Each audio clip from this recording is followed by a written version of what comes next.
श्री स्वामी समर्थ. जय जय स्वामी समर्थ. स्वामी महाराजांच्या कृपेने तुमच्या सर्व चांगल्या इच्छा मनोकामना पूर्ण हो ही स्वामीचरणी प्रार्थना. तर शारदीय नवरात्र आणि विजयादशमीनंतर वेध लागतात ते कोजागिरी पौर्णिमेचे. आश्विन महिन्याच्या शुक्ल पक्षातील पौर्णिमेच्या तिथीला कोजागिरी पौर्णिमा असे म्हणतात. कोजागिरी पौर्णिमा ही वर्षातील सर्वात मोठी पौर्णिमा असते. या दिवशी जर आपण काही उपाय केले, काही सेवा केल्या तर त्या खूप प्रभावी ठरतात. भरपूर आणि आपल्या आयुष्यामध्ये अनेक अडचणी, अडथळे, संकटे असतात आणि ते काही केलं संपायचं नाव घेत नाहीत. आता संकटे येणार नाही असं तर होणार नाही, पण आपण संकटाचा वेग नक्कीच कमी करू शकतो. तसेच आपण मेहनत तर घेत असतो, पण मेहनतीचं फळ देखील आपल्याला मिळत नाही. आपल्याला आपल्या कष्टाला नशिबाची साथ मिळत नाही.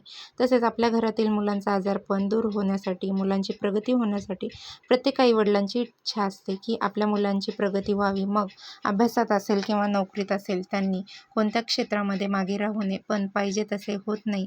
मुलं अभ्यास करतात पण त्यांना पाहिजे तसे मार्क्स मिळत नाहीत किंवा त्यांच्या अभ्यासात लक्ष लागत नाही, नोकरी मिळत नाही, विवाह वेळेवरती जुळून येत नाहीत. तर अशा सर्व समस्या दूर होण्यासाठी आपल्याला या कोजागिरी पौर्णिमेच्या दिवशी काही उपाय व काही सेवा करायच्या आहेत. तर त्या कोणत्या उपाय व कोणत्या सेवा आहेत हे जाणून घेण्यासाठी तुम्ही चॅनलवरती नवीन असाल तर चॅनलला लाईक करा आणि सबस्क्राईब देखील करा आणि बेल आयकॉनचं बटनही प्रेस करा आणि कमेंटमध्ये श्री स्वामी समर्थ किंवा ओम महालक्ष्मी नमो नमः लिहायला विसरू नका.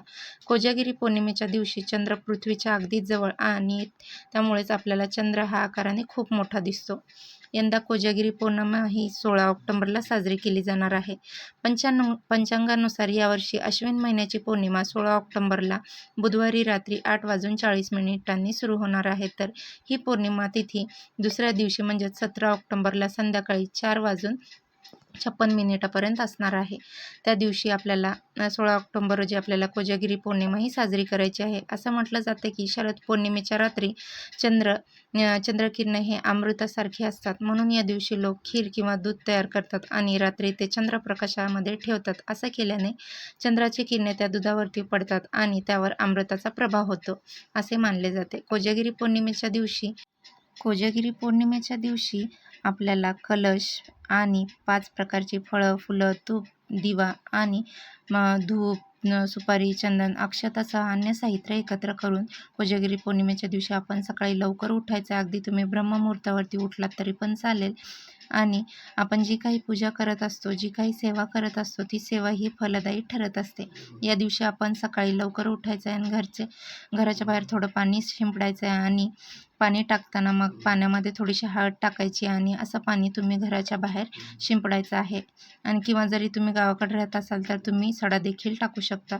दरवाजाबाहेर आपण रांगोळी काढायची आहे. रांगोळीमध्ये माता लक्ष्मीची पावलं काढायची आहेत आणि त्यामध्ये एक पावलामध्ये हळद टाकायची आणि एका पावलामध्ये कुंकू टाकायचं आहे. यानंतर साक्षात माता लक्ष्मीचा वास हा आपल्या घरामध्ये होत असतो. या दिवशी आपल्याला आपल्या घराचा दरवाजा जो आहे तो सुशोभित करता येईल तेवढा सुशोभित करायचा आहे. कारण की या दिवशी माता लक्ष्मी ही 12 वाजता पृथ्वीवर येत असते आणि तिचं कोण जागे आहे का, तसे तिची सेवा कोण करत आहे का हे देखील बघत असते. त्यामुळे आपण रात्री 12ला देखील आपल्या मुख्य दरवाजाबाहेर दिवा प्रज्वलित करायचा आहे. असं केल्याने आपल्या घराची स्वच्छताही करायची आहे. तसेच दरवाजाबाहेर देखील आपण दिवा प्रज्वलित करायचा आहे.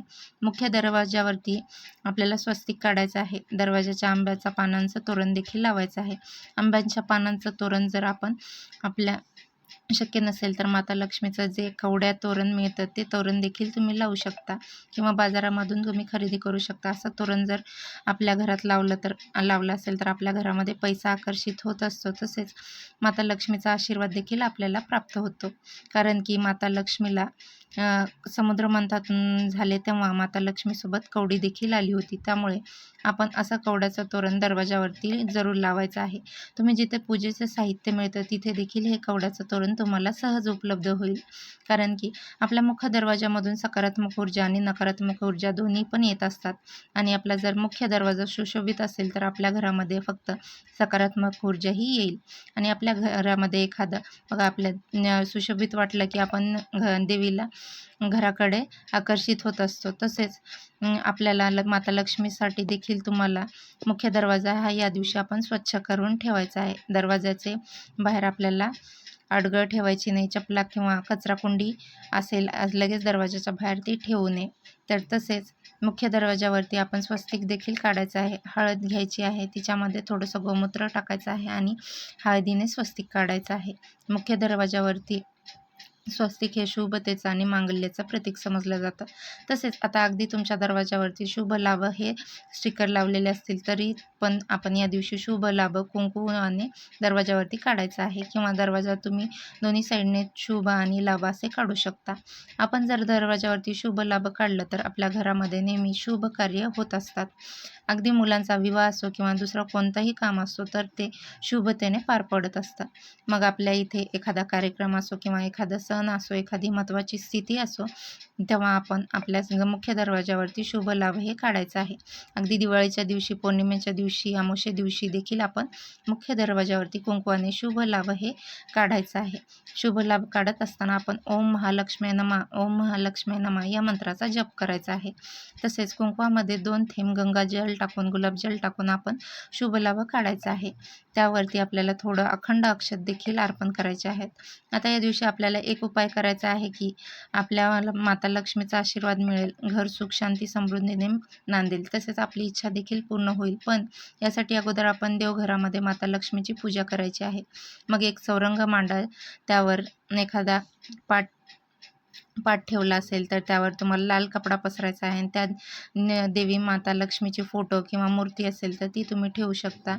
तिथे एक शुद्ध तुपाचा दिवा प्रज्वलित करायचा आहे आणि तुम्ही तिच्यात तेलाचा, मोहरीच्या तेलाचा किंवा तिळाच्या तेलाचा देखील दिवा प्रज्वलित करू शकता.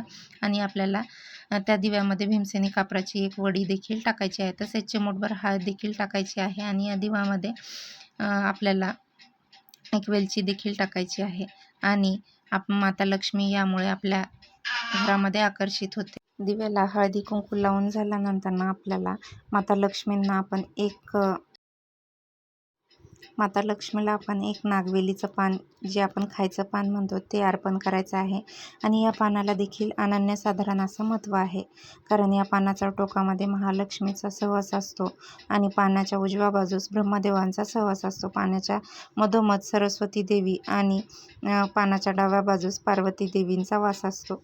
पानाच्या लहान भागास विष्णू देवांचा वास असतो, तर पानाच्या मागील बाजूस चंद्रदेवता वास करत असतात. मग आपण कोजागिरी पौर्णिमेच्या दिवशी माता लक्ष्मीला खायचं पान अर्पण करायचं आहे आणि हे तुम्ही तांबूल विडा देखील अर्पण करू शकता. वडाच्या पानाचे अनन्यसाधारण महत्त्व आहे. आपण हे खायचे पान माता लक्ष्मीला समोर ठेवायचं आहे आणि त्यानंतर आपण श्री सूक्त पठण करायचं आहे आणि त्यानंतर स्तोत्रम म्हणायचं आहे आणि विष्णू सहस्त्रनामचं पठण करायचं आहे. तसेच श्रीकृष्णांच्या मधुर अष्टकमाचं सुद्धा पठण देखील करायचं आहे. अत्यंत फलदायी ठरतं. जर तुम्हाला हे सर्व वाचणं शक्य नसेल तर तुम्ही मोबाईलवरती लावून देखील ऐकू शकता, तरी पण चालेल. आणि आपली जी काही इच्छा आहे, हे मनोकामना आहे, ती माता लक्ष्मीला सांगायची आहे. मग घरामध्ये पैसा येत नसेल किंवा पैसा स्थिर राहत नसेल किंवा दुसरे काही अडचणी असतील, मुलांची प्रगती होत नसेल, नोकरी मिळत नसेल, संतान प्राप्ती होत नसेल, जे काही आहे ते मनापासून आणि श्रद्धेने माता लक्ष्मीला सांगायचं आहे. त्यानंतर हे खायचं पण आपण माता लक्ष्मीसमोर थोडा वेळ तसेच राहू द्यायचं आहे आणि यानंतर तुम्ही हे प्रसाद म्हणून ग्रहण करू शकता. शक्यतो तुम्ही जिथे पान बनवता तिथे जर माता लक्ष्मीला अर्पण करण्यासाठी आपल्याला तांबूल बनवून पाहिजे असं सांगितलं तरी सहज देतील. तर तिथं तुम्ही माता लक्ष्मीसाठी आपल्याला हा तांबूल बनवायचा आहे असे सांगा. आणि तुम्हाला जर हा व्हिडिओ आवडला असेल तर चॅनलला लाईक करा, शेअर करा आणि सबस्क्राईब देखील करा. यामुळे काय होईल, मी जे कुठले नवनवीन माहितीपूर्ण व्हिडिओ चॅनलवरती अपलोड करेल त्याविषयीची सर्वप्रथम नोटिफिकेशन तुम्हाला येईल आणि तुम्ही माझे कुठलेही व्हिडिओ मिस करणार नाही. त्यासाठी लगेच चॅनलला लाईक, शेअर आणि सबस्क्राईब. आजच्या पुरते एवढंच. उद्या भेटूया नवीन माहितीपूर्ण व्हिडिओमध्ये. सर्वांना श्री स्वामी समर्थ.